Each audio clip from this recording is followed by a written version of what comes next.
John Rambo US सेना में एक विशेष इकाई के एक पूर्व सदस्य ने एक बार वियतनाम युद्ध के दौरान अपने असाधारण प्रदर्शन के लिए विशिष्टता अर्जित की। एक सैनिक के रूप में उल्लेखनीय साहस और कौशल का प्रदर्शन किया।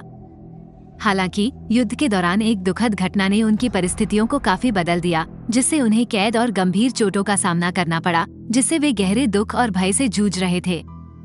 अपनी सैन्य सेवा से सेवानिवृत्त होने के बाद रैम्बो ने संयुक्त राज्य भर में एक यात्रा शुरू की, जो उस कष्टप्रद अतीत से खुद को दूर करने की इच्छा से प्रेरित थी, जिसे वह भूलना चाहता था। वो परेशान करने वाले बुरे सपनों से सांत्वना और मुक्ति पाने की इच्छा रखता था।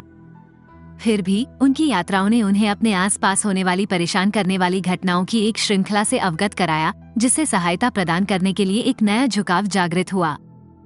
युद्ध की अमिट यादों से परेशान रैम्बो के जीवन ने 1980 में एक मार्मिक मोड़ ले लिया, जब वो एक छोटे से इलाके में पहुंचे। उन्हें पता नहीं था कि वहां रहने वाली 2 महिलाओं के पारिवारिक संबंध थे। युद्ध से एक साथी की खोज में रैम्बो को अपने दोस्त के निधन की दिल दहला देने वाली सच्चाई का सामना करना पड़ा, जो युद्ध के दुर्भावनापूर्ण नतीजों का परिणाम था, जिसने उन्हें गहरा दुख दिया।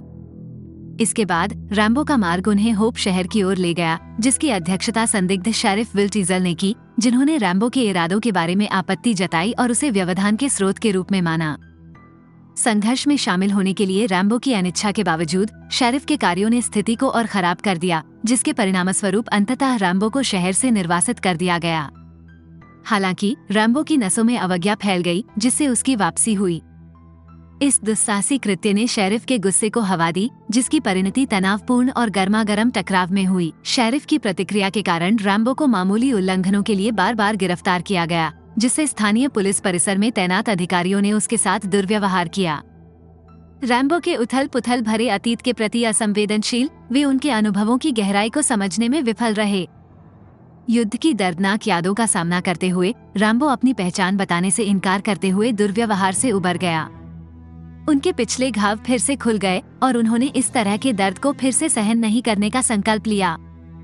अधिकारियों की शत्रुता के बावजूद रैम्बो अपनी असली पहचान का खुलासा करने से परहेज करते हुए अपने लचीलेपन से चिपके रहे। अतीत के आघात और दुर्व्यवहार की यादों ने विरोध करने के उनके दृढ़ संकल्प को बढ़ावा दिया, जबकि पुलिस ने अपने प्रभुत्व का दावा करने की कोशिश की। शेरिफ की जबरदस्ती की रणनीति बड़ी थी। एक मुकदमा आसन था, जिसने इसमें शामिल सभी पक्षों के बीच तनाव और आशंका को बढ़ा दिया। रैम्बो के रूप और व्यवहार को बदलने का शेरिफ का प्रयास रैम्बो की अपने प्रामाणिक स्व के प्रति प्रतिबद्धता से टकरा गया। रैम्बो ने जाहिरा तौर पर अपने पूर्व जीवन को पीछे छोड़ दिया था, फिर भी खुद को एक नए युद्ध में उलझा हुआ पाया। इस बार युद्ध का मैदान पारंपरिक युद्ध नहीं था, बल्कि अन्याय के खिलाफ संघर्ष और एक ऐसी प्रणाली थी जो उनकी अनूठी अग्नि परीक्षा को समझने में विफल रही। आगामी मुकदमे का रैम्बो के लिए गहरा महत्व था, जो अपने पिछले परीक्षणों और क्लेशों की दुनिया की सीमित समझ के बावजूद न्यायसंगत व्यवहार के लिए तरस रहा था। बाद में रैम्बो कपड़े उतार देता है, जिससे उसके शरीर पर कई गहरे निशान दिखाई देते हैं, जिससे पुलिस का ध्यान आकर्षित होता है। उपस्थित लोगों में मिच नाम का एक युवक है, जो गिरफ्तार किए गए व्यक्ति पर इन निशानों की उत्पत्ति के बारे में उत्सुक हो जाता है। मिच का मानना है कि उनके बारे में शेरिफ को सूचित करना आवश्यक है। हालांकि गाल्ट, जो पहले से ही गुस्से से भरा हुआ है, जबरन जॉन को घुमाता है और उसे रबड़ की लाठी से बुरी तरह मारता है। इस कृत्य का इस्तेमाल रैम्बो को अपमानित करने के लिए करता है। उसे और नीचा दिखाने के लिए वे उसे पानी के एक जोरदार विस्फोट के अधीन करते हैं, उसके साथ लगभग एक जानवर की तरह व्यवहार करते हैं, क्रूरता का प्रदर्शन जिससे गाल्ट को खुशी मिलती है। इस अग्नि परीक्षा के बाद रेजर का उपयोग करके रैम्बो को मुंडवाने का प्रयास किया जाता है, जो वियतनाम में उसके यातना के अनुभवों की दर्दनाक यादों को जन्म देता है। इसके कारण रैम्बो उत्तेजित हो जाता है, जिससे वो गाल्ट और उसके 2 कुत्तों पर हमला करने के लिए मजबूर हो जाता है। अपने असाधारण युद्ध कौशल का उपयोग करते हुए रैम्बो तेजी से सभी पुलिस अधिकारियों पर हावी हो जाता है, जिससे वो अपने चाकू से लैस होकर स्टेशन से भाग सकता है। बाहर वह जबरन एक आदमी को अपनी बाइक से उतार देता है और तेजी से भाग जाता है। गाल्ट उसे राइफल से गोली मारने का लक्ष्य रखता है, फिर भी राहगीरों की उपस्थिति के कारण शेरिफ हस्तक्षेप करता है। रैम्बो पीछा करने वाली पुलिस से बचने के प्रयास में तेजी लाता है, लेकिन शेरिफ का वाहन गति बनाए रखने में कामयाब हो जाता है। आखिरकार वे उबड़ खाबड़ इलाकों को पार करते हुए खुद को मुख्य सड़क से दूर पाते हैं, जहां रैम्बो को फायदा होता है। शेरिफ टीजेल स्थिति पर एक अद्यतन जानकारी प्रदान करने के लिए पुलिस स्टेशन से संपर्क करता है, लेकिन अपनी कार पर नियंत्रण खो देता है, जिससे वो नीचे की ओर चला जाता है। रैम्बो एक खड़ी पहाड़ी पर चढ़ने के लिए संघर्ष करता है, अंततः पहाड़ों में पैदल भागने के लिए अपनी बाइक छोड़ देता है। टीजेल पीछा करना बंद कर देता है। मुझे पता है कि तुम मुझे सुन सकते हो। आपकी यात्रा यहीं समाप्त होती है, रैम्बो ठंड से कांपते हुए कहता है।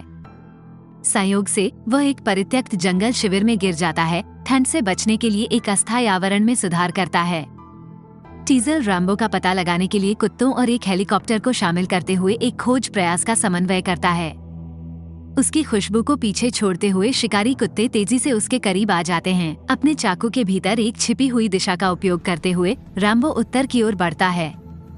उसके पीछा करने वालों की दूर की आवाज उसे एक पहाड़ पर चढ़ने के लिए प्रेरित करती है। अनजाने में खुद को एक कोने में रख देता है। अपने चढ़ाई कौशल का उपयोग करते हुए वह एक सरासर चट्टान से उतरता है और नीचे एक नदी को देखता है। अचानक एक हेलीकॉप्टर आता है जो गार्ड को ले जाता है, जो एक राइफल रखता है। रैम्बो को जीवित पकड़ने के आदेश का पालन करने के बजाय गार्ड उसे समाप्त करने का प्रयास करता है। हेलीकॉप्टर झटके देता है, जिससे गार्ड पायलट को स्थिरता बनाए रखने के लिए मजबूर करता है।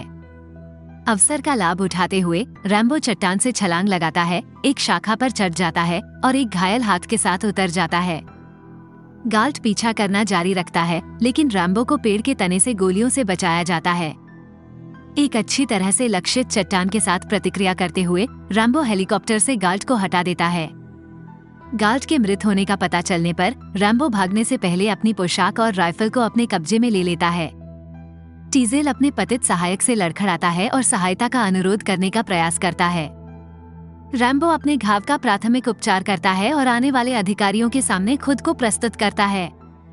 फिर भी टीजेल इस धारणा को खारिज कर देता है और रैम्बो पर हमला करता है।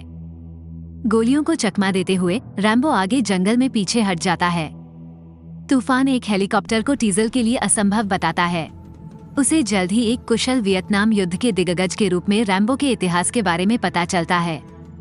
टीजेल और अधिकारियों के बीच उसके फैसलों को लेकर असहमति होती है।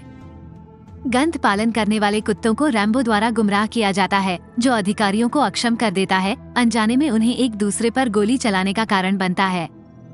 चाकू की नोक पर टीजेल पकड़े हुए रैम्बो में उन सभी को खत्म करने की क्षमता है, लेकिन ऐसा करने से बचता है। टीजेल को जीवित छोड़ते हुए रैम्बो गायब हो जाता है। घायल अधिकारियों को जंगल से निकाला जाता है, जिसके बाद पत्रकार घटनास्थल पर पहुंचते हैं। कर्नल सैम ट्राउटमैन, रैम्बो के पूर्व कमांडर, रैम्बो को प्रशिक्षित करने में अपनी भूमिका का खुलासा करते हैं और उसे एक बार फिर पकड़ने का प्रयास करने से पहले उसे शांत होने के लिए जगह देने की सिफारिश करते हैं। कर्नल सुझाव देता है कि रैम्बो को छोड़ देना बेहतर है, जिससे वो शांत हो जाए और सेना की सहायता से बाद में भगोड़े को पकड़ ले। हालांकि शेरिफ का मानना है कि यह स्थिति गर्व का विषय बन गई है और वो हार मानने को तैयार नहीं है। वो 200 कुशल पुलिसकर्मियों के एक समूह का नेतृत्व करते हुए रैम्बो को पकड़ने की उनकी क्षमता में विश्वास प्रदर्शित करते हुए कार्यभार संभालता है। ट्रॉटमैन सलाह देता है, संभावित हताहतों के बारे में चेतावनी देता है जो उनके जाने से पहले उत्पन्न हो सकते हैं। टीजेल पकड़ लेता है और कर्नल से उसके साथ जाने का अनुरोध करता है। रात के दौरान रैम्बो अपने भोजन के लिए एक जंगली सुअर का शिकार करता है और एक परित्यक्त केबिन में शरण लेता है। वो पुलिस से आत्मसमर्पण प्रस्ताव प्राप्त करने के लिए एक चोरी किए गए रेडियो का उपयोग करता है, लेकिन वो जवाब देने से बचता है। शेरिफ रैम्बो को शांतिपूर्वक आत्मसमर्पण करने और रेडियो के स्रोत का पता लगाने के लिए मनाने के लिए ट्राउटमैन की मदद लेता है। आश्चर्यजनक रूप से ट्राउटमैन एक सैन्य कोड का उपयोग करके अपनी पहचान स्थापित करता है और रैम्बो जवाब देता है, ये खुलासा करते हुए कि वह एकमात्र जीवित व्यक्ति है। ट्राउटमैन रैम्बो के साथियों के बारे में दुख व्यक्त करता है और उसे आत्मसमर्पण करने के लिए मनाने का प्रयास करता है। हालांकि रैम्बो संघर्ष शुरू करने के लिए शेरिफ को जवाबदेह ठहराता है। वो ट्राउटमैन के साथ संपर्क बंद कर देता है, फिर भी टीजेल उसके ठिकाने का पता लगाने में कामयाब हो जाता है। सुबह आओ पुलिस पहाड़ों में आगे बढ़ती है, लेकिन रैम्बो भागने में कामयाब हो जाता है। वह एक युवा शिकारी को लगभग नुकसान पहुंचाता है, लेकिन उसे जाने देने का फैसला करता है। अन्य शिकारियों ने गोलियां चलाईं, जिससे पुलिस का ध्यान आकर्षित हुआ। रैम्बो को एक पुरानी खदान का पता चलता है जो कानून प्रवर्तन से घिरी हुई है, जो उस पर गोली चलाती है। वह एक मशीन गन के साथ मुकाबला करता है। एक लेफ्टिनेंट रॉकेट लॉन्चर के उपयोग की धमकी देने से पहले उसे एक संक्षिप्त राहत देता है। रैम्बो आदेश की अवहेलना करता है, जिसके परिणामस्वरूप एक विस्फोट होता है जो खदान के प्रवेश द्वार को सील कर देता है। विस्फोट के बावजूद रैम्बो बच जाता है और खदान में गहराई तक जाने का प्रयास करता है। जैसे ही सैनिक जश्न मनाते हैं, टीजेल उसके आदेशों का पालन करने में विफलता के कारण क्रोधित हो जाता है। मामले को बंद करने के लिए एक निकाय प्राप्त करना अनिवार्य हो जाता है। ट्राउटमैन की टिप्पणी से शेरिफ का अहंकार आहत हो जाता है। टीजेल आंदोलन की स्थिति में प्रस्थान करती है। रैम्बो ईंधन पर ठोकर खाता है और चूहों के साथ संघर्ष करते हुए खदान में आगे की खोज करते हुए एक मशाल का निर्माण करता है। वो वायु प्रवाह का अनुसरण करता है और अंततः सतह तक पहुंचता है। टीजेल ने ट्राउटमैन से माफी मांगी। ट्राउटमैन के संभावित कार्यों पर विचार करते हुए शेरिफ रैम्बो को मारने के अपने शुरुआती इरादे को स्वीकार करता है, लेकिन मना कर देता है। ट्राउटमैन अपने निर्णयों के बारे में अनिश्चित रहता है। रैम्बो हथियारों और गोला बारूद से भरे एक सैन्य ट्रक की कमान संभालता है। वो चालक को बाहर निकलने के लिए मजबूर करता है और शहर की ओर गाड़ी चलाता है, जिसका पुलिस कार द्वारा पीछा किया जाता है। वो कार को अक्षम कर देता है और एक गैस स्टेशन से टकरा जाता है, जिससे विस्फोट हो जाता है। मशीन गन से लैस होकर वो शहर में प्रवेश करता है। टीजेल आपातकाल की घोषणा करता है और शहर के लोगों को छिपने का निर्देश देता है। कर्नल और शेरिफ दोनों का कहना है कि उन्हें रैम्बो का शव मिला है, हालांकि उसने शहर के दूसरी तरफ स्थित एक गैस स्टेशन में विस्फोट किया है। टीजेल ने ट्राउटमैन पर आरोप लगाया कि उन्हें पता था कि रैम्बो बच गया है। शेरिफ खुद को हथियार देता है और कर्नल को जाने का निर्देश देता है, यह महसूस करते हुए कि ट्राउटमैन की निष्ठा पुलिस के बजाय रैम्बो की ओर झुकती है। आरक्षित कर्नल टीजेल को बार बार चेतावनी देता है, इस बात पर जोर देते हुए कि निरंतर पीछा करने के परिणामस्वरूप उसकी मृत्यु हो जाएगी। रैम्बो के लंबे विश्वास के कारण वो एक मध्यस्थ की भूमिका का प्रस्ताव देता है।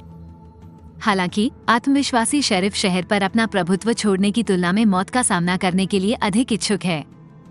रैम्बो खुद को छुपाता है, जबकि अग्निशामक और कानून प्रवर्तन एक उग्र आग से जूझते हैं। टिजो रैम्बो के कार्यों को प्रतिशोध के रूप में देखता है, जिससे वो पुलिस स्टेशन के अटारी पर चढ़ने के लिए प्रेरित होता है। वो छत पर चढ़ता है, जहां वो जॉन को ट्रांसफॉर्मरों में तोड़फोड़ करते हुए देखता है, जिससे कई क्षेत्र अंधेरे में डूब जाते हैं। एक दुकान को एक मोड़ के रूप में नियोजित करते हुए रैम्बो एक शस्त्रागार की ओर बढ़ता है।